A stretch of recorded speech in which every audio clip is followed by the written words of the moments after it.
การเลี้ยงแบ่อยู่ในตัวเมืองพี่น้องเอ๋ยมาไอ้ประเภทเห็นมื้อนี้มาเห็นเพิ่นเลี้ยงแบ่อยู่ในเมืองก็จะต่างไอ้ประเภทเลี้ยงอยู่ทางบ้านนอกเพิ่นปล่อยบ่ได้มีหญ้าเพิ่นละปล่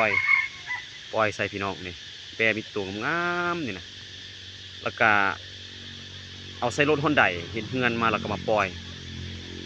ก็เป็นตาน่าสนใจเนาะถือว่าแนวคิดไอเดียของเพิ่น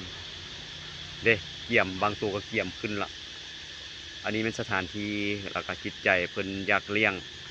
เด้เพิ่นก็เจ้าของเพิ่นก็ยามอยู่หั่นแหละเด้ใส่หมวกเนาะเพิ่นปล่อยบอนที่มีหญ้าแล้วก็หลังจากนั้นก็เอาขึ้นรถ Hyundai เฮ็ดเป็นบอนมื้อหน้าก็สิเป็นสงสัยสิย้ายไปบนใหม่ล่ะแนวคิดดีเนาะเนี่ยพี่น้องเอ้ยแนวคิดดีแนวคิดสร้างสรรค์อันนี้เป็นการเลี้ยงแบะอยู่ในเมืองสถานที่น้อยเนาะสำหรับคนที่อยากเลี้ยงมีแต่ตัวใหญ่ๆงามๆเลยพี่น้องเป็นแนวคิดอันนึงที่ให้พี่น้องเบิ่งผู้ที่ว่าติว่าบ่มีมันเลี้ยงแล้วก็สถานที่หญ้าบ่มีว่าซั่นอันนี้ครับเพิ่นก็ขอปล่อยอยู่ดินบางสิเลาะกินตามนี้แหละพี่น้องเอ้ยเนาะสถานที่แม่นอยู่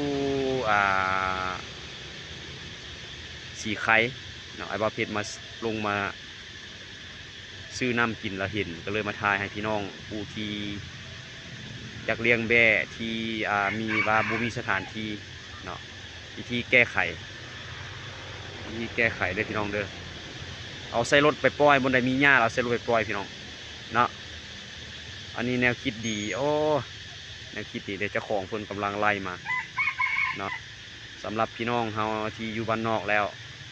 เนาะถือว่าเลี้ยงแต่ว่าสถานที่บ่มีแต่ว่าปล่อยกับกวางๆแล้วก็แต่ว่าได้เผาคือเพิ่นนี่ถือว่าอาจจะเป็นการดีเนาะมีลูกสาวเพิ่นแล้วก็พ่อเพิ่นเป็นสัตว์เศรษฐกิจที่ดีเนาะ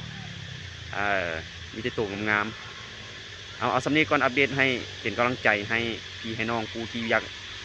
เลี้ยงแบะที่บ่มีสถานที่เนาะสำหรับมื้อนี้สบายดี